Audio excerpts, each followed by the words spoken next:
Свой четвертый студийный альбом под названием Daughter of Time группа Colosseum выпустила в том же 1970 году. В моей коллекции данный альбом представлен перевыпуском 1978 года, выпущенным в Германии. Записанный в разгар перемен в составе группы, альбом содержал только один из 8 треков Free Score and Ten Aiden, записанный всеми 6 официальными участниками группы. На записи этого альбома уже потрудились и 4 новых музыканта. Среди них 2 новых басиста. Луи Дэвид Чинама, который был одним из основателей оригинального состава всемирно известной прогрессивной рок-группы «Ренессанс». Как вы помните, Чинама сыграл ключевую роль в создании классических аранжировок песен этой группы. Одним из ярких моментов живых выступлений «Ренессанс» в ту эпоху стало использование смычка на бас-гитаре. А после того, как Чинама покинул группу Colosseum, он играл в составе известной прогрессивной блюз-рок группы Steamhammer. Это было с 70 по 72 год. Кстати, 3 альбома этой рок-группы также есть в моей коллекции винила. Другой басист, принимавший участие в записи альбома Daughter of Time, это английский бас-гитарист и певец Марк Кларк. Летом 1970 года Джон Хайзман пригласил Кларка присоединиться к Colosseum. Он играл в группе до ее распада в конце 1971 года, а затем с воссоединения в 1994 году до настоящего времени. Это второй член группы Colosseum, с которым мне посчастливилось познакомиться лично. В этом году Марку исполнилось 75 лет, но по своей энергии игры на концертах и при исполнении вокальных партий Марк не уступит 20-летним парням. В далекие 60-е годы газета «Ливерпуль Эхо» назвала его в своей статье «Джо Кокер Ливерпуля». После распада Colosseum Марк недолгое время на рубеже 71-72 годов был участником всем известной группы Eurohip. Он даже исполнил вокальную партию и стал соавтором одной студийной композиции «The Wizard» с альбома Eurohip 72 года «Demons and Wizards». Он также играл на бас-гитаре на сольных альбомах Кена Хенсли. Он также некоторое время играл с группой Ричи Блэкмора Rainbow, хотя и не участвовал ни в каких записях с ними. Кларк также работал и с другими исполнителями, включая группу Mountain. На 5 треках альбома Daughter of Time мы слышим вокал нового члена группы Криса Фарлоу, с которым я также знаком лично и имел возможность пару раз с ним побеседовать. В следующем месяце Крису исполнится 85 лет. Крис Фарлоу в 60-х был наиболее известен своим хитом Out of Time, написанным Миком Джаггером и Китом Ричардсом и занявшим первое место в британском чарте синглов в 1966 году, а также сотрудничеством с такими группами, как Atomic Rooster и The Thunderbirds. Настоящее имя Криса – Джон Генри Дейтон. Он взял сценическое имя Крис Фарлоу у американского гитариста Тала Фарлоу. До присоединения к группе Colosseum Крис уже записал около 20 синглов. Фарлоу покинул группу Colosseum в 1971 году, но с момента воссоединения Colosseum в 1994 году он появляется на всех альбомах возрожденной группы и гастролирует с ними по настоящее время.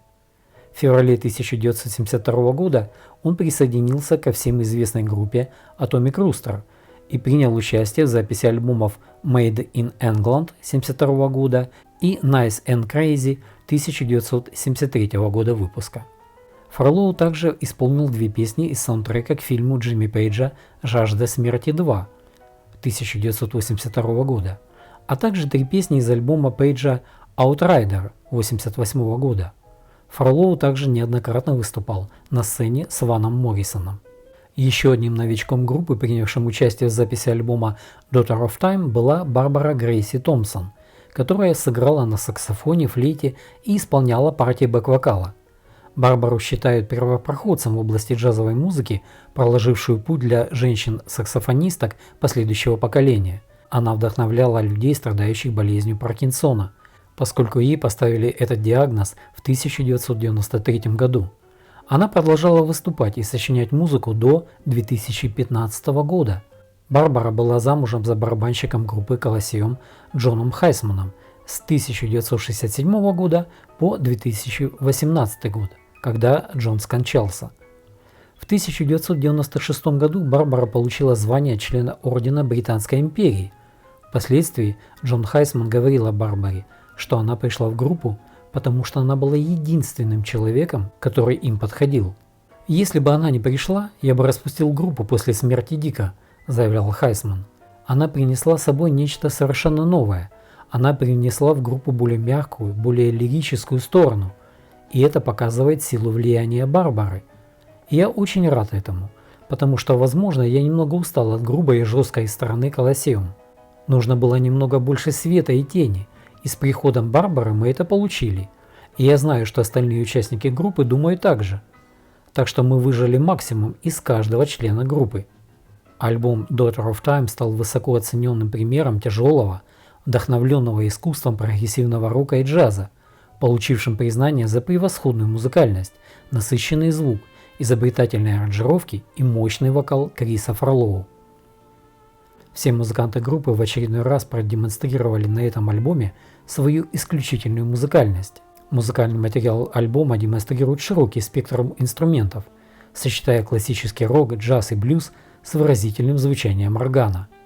Альбом Daughter of Time содержит в себе отход от блюзового звучания ранних альбомов Colosseum, став более тяжелым и в большей степени подверженным влиянию классических и камерных джазовых стилей. Сочетание талантливых музыкантов создает впечатляющее, тяжелое джаз-роковое звучание, которое считается вневременным.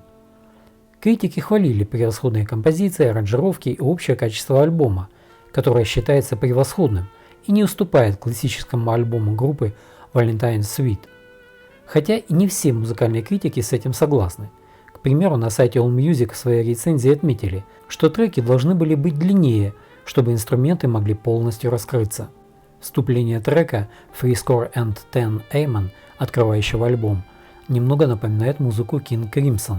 Хотя это и не совсем King Crimson, потому что при начале вокальной партии трек уже более напоминает звучание таких групп как Chase, Chicago, Blood, Sweat and Tears.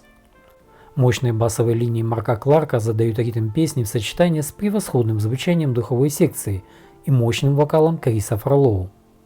Второй трек Time Lament содержит отличное исполнение струнной секции со сложной аранжировкой в сочетании с превосходной игрой духовой секции в великолепном исполнении Дика Хэкстел-Смита и Барбары Томпсон.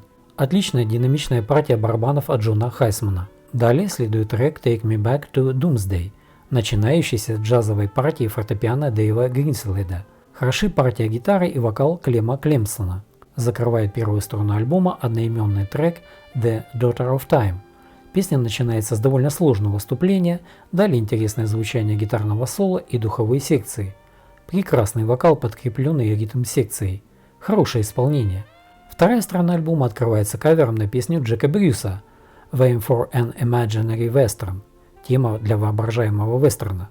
Это песня с альбома Брюса «Songs for a Tailor» 1969 года. Кавер с красивой вокальной партией, дополненной, как обычно, прекрасным инструментальным сопровождением. Очень мелодичный и приятный трек.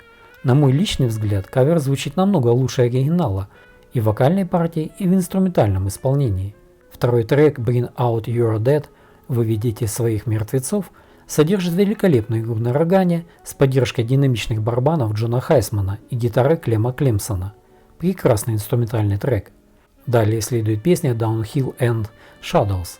Она начинается с минутного соло саксофона, к которому подключаются бас, гитара, барабаны и отличный вокал с сопровождением духовой секции. Атмосферное гитарное соло. Великолепный блюзовый трек. Завершает альбом самый продолжительный трек The Time Machine. Это концертный трек, записанный в Royal Albert Hall. По сути, весь трек – это впечатляющее продолжительное соло на барабанах, показывающее великолепную мастерскую работу Джона Хайсмана. Манера исполнения вызывает уважение. Даже если вы не любитель продолжительных барабанных соло, вы с удовольствием прослушаете это потрясающее сочетание звучания барабанов.